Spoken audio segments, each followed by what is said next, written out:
अस्सलाम वालेकुम स्टूडेंट्स। आज हम देखेंगे सिस्टम क्या होता है और किसी भी एक सिस्टम के कौन कौन से कंपोनेंट्स होते हैं। सिस्टम की बेसिक डेफिनेशन कुछ इस तरह से होती है कि किसी भी काम को करने के लिए जो हम तमाम के तमाम कंपोनेंट्स को इस्तेमाल करते हैं, उन कंपोनेंट्स को अगर हम आपस में कंबाइन कर दें, आपस में जोड़ दें, तो वो क्या बनाते हैं, एक आपका सिस्टम बनाते हैं। किसी भी सिस्टम के अंदर कोई भी जब हमने काम करना होता है, उस काम को करने के एक स्पेसिफिक प्रोसीजर होता है।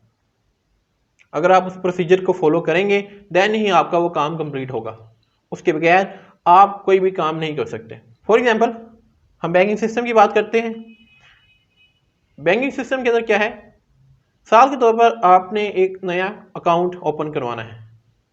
आप बैंक के अंदर जाएंगे, वहाँ जाकर आपको एक ख़ास प्रोसीजर को फॉलो करना पड़ेगा। सबसे पहले आप अपने डॉक्यूमेंट्स को वेरीफाई करवाएंगे। डॉक्यूमेंट्स वेरीफाई करने के बाद आपको एक अकाउंट नंबर इशू कर दिया जाएगा। उस अकाउंट नंबर के बाद आपको फर्दर जो भी उनका प्रोसेस है वो फॉलो करना पड़ेगा। फिर आपको चेक भी मिल जाए, आपको चेक बुक भी मिल जाएगी, आपको एटीएम कार्ड भी मिल जाएगा बाद में। यानी कि आप एक ख़ास प्रोसीजर को फॉलो करते हुए सारा का सारा अपना काम करेंगे। अब वहाँ पर इस तरह नहीं होगा कि आपको पहले एटीएम कार्ड दे दिया जाए और आपका जो डॉक्यूमेंट्स की वेरिफिकेशन है वो बाद में हो, या कि अकाउंट नंबर आपको बाद में मिले लेकिन एटीएम कार्ड जो है वो आपको पहले मिल जाए। ऐसा नहीं हो सकता। आपको सारा का सारा जो प्रोसेस है वो एक ख़ास तरतीब के अंदर फॉलो करना पड़ेगा, फिर ही आपका काम होगा। किसी भी सिस्टम के अंदर जब आपने कोई काम करना होता है तो आपको एक स्पेसिफिक प्रोसीजर को फॉलो करना होता है। एक सिस्टम के अंदर हमारे पास 5 डिफरेंट कंपोनेंट्स होते हैं। पहला हमारे पास जो कंपोनेंट वो है हार्डवेयर। सेकंड हमारे पास कंपोनेंट होता है सॉफ्टवेयर। नंबर थर्ड पे हमारे पास होता है पीपल। पीपल के बाद हमारे पास आता है डाटा एंड इंफॉर्मेशन। डाटा और इंफॉर्मेशन के बाद हमारे पास आता है कम्युनिकेशन सेटअप। ये 5 चीज़ें आपस में मिलकर क्या बनाते हैं, एक सिस्टम को बनाते हैं। ये 5 चीज़ें, अगर इनमें से कोई भी एक चीज़ हमारे पास नहीं है तो हम ये नहीं कह सकते कि ये एक सिस्टम है। जब हमारे पास ये 500 चीज़ें एक जगह पर मौजूद होंगी, उन्हें हम क्या कहेंगे, ये हमारे पास एक सिस्टम है। मिसाल के तौर पर हम बैंक को ही लेके फॉलो करते हैं। बैंक के अंदर मौजूद तमाम के तमाम जो हार्डवेयर कंपोनेंट्स हैं, हार्डवेयर कंपोनेंट्स ऐसे कंपोनेंट्स जिन्हें हम फिजिकली टच कर सकते हैं। अब वो हमारे पास कंप्यूटर्स के हार्डवेयर हो सकते हैं, वहाँ पे मौजूद चेयर्स हो सकती हैं, वहाँ पे मौजूद टेबल्स हो सकते हैं, वहाँ पे पड़ा प्रिंटर हो सकता है। यानी कि आपके बैंक के अंदर मौजूद तमाम के तमाम हार्डवेयर जो होंगे वो क्या होंगे, आपके हार्डवेयर कंपोनेंट्स जो हैं वो क्या है, एक सिस्टम का कंपोनेंट है। तो पहला कंपोनेंट हो गया हमारे पास हार्डवेयर।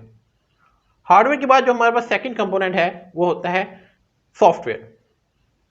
हम पहले भी डिस्कस कर चुके हैं कि कोई भी हार्डवेयर जो है, कंप्यूटर हार्डवेयर है, वो सॉफ्टवेयर के बगैर काम नहीं कर सकता।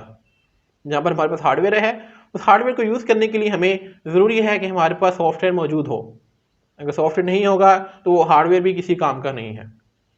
तो सेकंड जो हमारे पास कंपोनेंट है सिस्टम का वो है सॉफ्टवेयर। सॉफ्टवेयर भी हमारे पास होना बहुत ज़रूरी है, इसके बगैर भी हमारा काम नहीं हो सकता। इसके बाद हमारे पास थर्ड कंपोनेंट आता है, उसे हम कहते हैं पीपल, लोग। अब किसी भी सिस्टम के अंदर हमारे पास पीपल का होना भी बहुत ज़रूरी है, क्योंकि हमें पता है कि हमारा जो कंप्यूटर है वो खुद ब खुद काम नहीं करता, उसे हमें इंस्ट्रक्शन देनी पड़ती है। उसे चलाने के लिए हमें किसी शख्स की ज़रूरत है। बैंक के अंदर अगर आपके पास सब कुछ मौजूद है लेकिन वहाँ पर आपके पास लोग ही नहीं है तो आपका काम तो नहीं होगा। वहाँ पे ये ज़रूरी है कि वहाँ पर पीपल भी, लोग भी मौजूद हों। अगर वहाँ भी आपके पास पीपल मौजूद होंगे देन ही आपका काम होगा, अदरवाइज आपका जो काम है वो कंप्लीट नहीं हो सकता, आपका सिस्टम वर्क नहीं कर सकता। पीपल के बाद जो हमारे पास फोर्थ कंपोनेंट आता है वह है हमारे पास डाटा और इंफॉर्मेशन।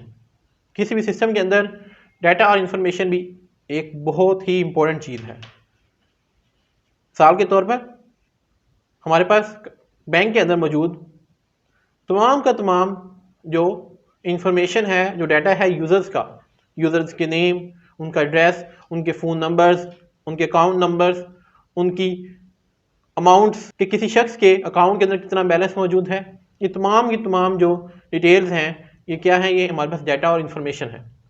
अगर हमारे पास सब कुछ है सिस्टम के अंदर, लेकिन वहाँ पे कोई डाटा ही नहीं है, वहाँ पे कोई इन्फॉर्मेशन ही नहीं है, तो वो सिस्टम तो कुछ नहीं कर सकता।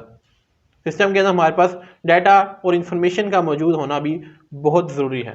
इसके बगैर भी हमारा सिस्टम वर्क नहीं कर सकता। और आने वाले दिनों में जो सबसे महंगी और इम्पोर्टेंट चीज़ है वो हमारे पास डाटा और इन्फॉर्मेशन ही है। इसके बाद जो लास्ट हमारे पास कंपोनेंट आता है वो है कम्युनिकेशन सेटअप। कम्युनिकेशन किसे कहते हैं? बातचीत करना, किसी दूसरे से अपनी इंफॉर्मेशन को एक्सचेंज करना। तो एक सिस्टम के अंदर हमारे पास कम्युनिकेशन का होना भी बहुत ज़रूरी है।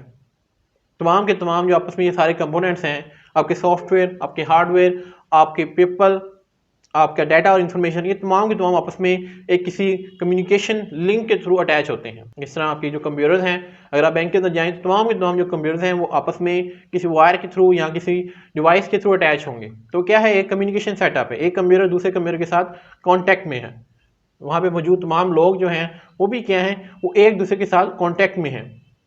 एक इंसान वहाँ पर बैठा जो शख्स है वो क्या है, वो कंप्यूटर के साथ इंटरेक्ट कर रहा है, उसके साथ कम्युनिकेट कर रहा है। तो कम्युनिकेशन सेटअप का होना भी बहुत ज़रूरी है किसी भी सिस्टम के अंदर। ये पांचों चीज़ें जो हैं, ये पांचों कंपोनेंट्स आपस में मिलकर क्या बनाते हैं, एक सिस्टम बनाते हैं। इसमें से अगर आपके पास कोई एक कंपोनेंट भी मिस होगा तो आपका जो सिस्टम है वो वर्क नहीं करेगा, उस सिस्टम का आपको कोई भी बेनिफिट नहीं होगा। किसी भी सिस्टम को कंप्लीट करने के लिए हमें ये 5 कंपोनेंट्स हमारे पास होना बहुत ज़रूरी है। आज के लेक्चर में इतना ही, मिलते हैं नेक्स्ट लेक्चर के अंदर। Thank you very much.